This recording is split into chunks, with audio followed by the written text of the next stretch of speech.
ছোট মাছ কিন্তু আমার হাজবেন্ডের আর বিশেষ করে আমার খুবই পছন্দ।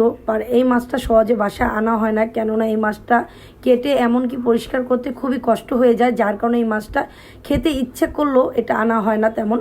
তো যাই হোক, আজকে গুঁড়া মাছের রান্নাটা করব আর আপনাদের সবার সাথে এই রেসিপিটাই শেয়ার করব। তো সবাই কেমন আছেন? আশা করছি সবাই খুব ভালো আছেন। তুমি আমি দিয়ে দিয়েছি তেল, আর এখন দিয়ে দিচ্ছি রসুন কুচি, সাথে দিয়ে দেবো পেঁয়াজ কুচি পরিমাণ মতন। তো আজকের এই রান্নাতে আমি একটু রসুন কুচি ব্যবহার করেছি, এটা দিলে কিন্তু গুঁড়া মাছের স্বাদটা একটু বেড়ে যায়।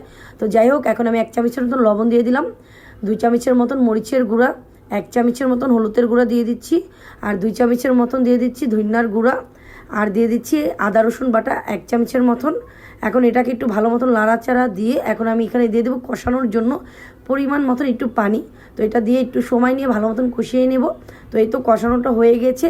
আর আগে থাকতে আমি ছোট মাছটা ধুয়ে পরিষ্কার করে খুব সুন্দর মতন নিয়েছি। এখন সেই মাছটা দিয়ে এখন মশলার সাথে ভালো মতন একটু আলতো হাতে মিশিয়ে নিলাম। আর দিয়ে দিচ্ছি এখানে আমি বেশি করে টমেটো নিয়েছি। তো টমেটোটা দিয়ে এখন একটু লাড়াচাড়া দিয়ে এখন এখানে দিয়ে দেবো আমি রান্নার জন্য পরিমাণ মতন পানি। আর ছোটো মাছে তেমন একটা বেশি পানি দিতে হয় না, খুব অল্প পানি দিলেই হয়ে যায়, কেননা এটা আমি চচ্চড়ি করব। আর এখন দিয়ে দেবো একটু পরিমাণ মতন কাঁচামরিচ। তো কাঁচামরিচটা আজকে একটু আমি বেশি দিয়েছি, কেননা ছোটো মাছে একটু কাঁচামরিচ হলে খেতে কিন্তু ভালো লাগে, যার একটু বেশি দিয়েছি। আর এখন একটু ঢেকে আমি একটু কিছুক্ষণের জন্য রান্নাটা করে নেব।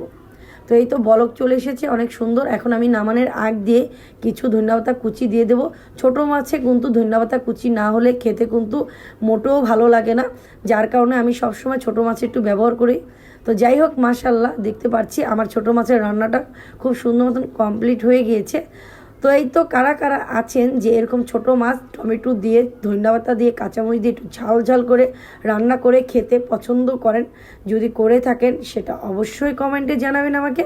আর আজকের এই রেসিপিটা আপনাদের সবার কাছে কেমন লাগলো জানাতে মোটেও কমেন্টে ভুলবেন না। তো আজকের এই ভিডিওটা এই পর্যন্তই। সবাই সুস্থ থাকবেন, ভালো থাকবেন। আল্লাহ হাফেজ।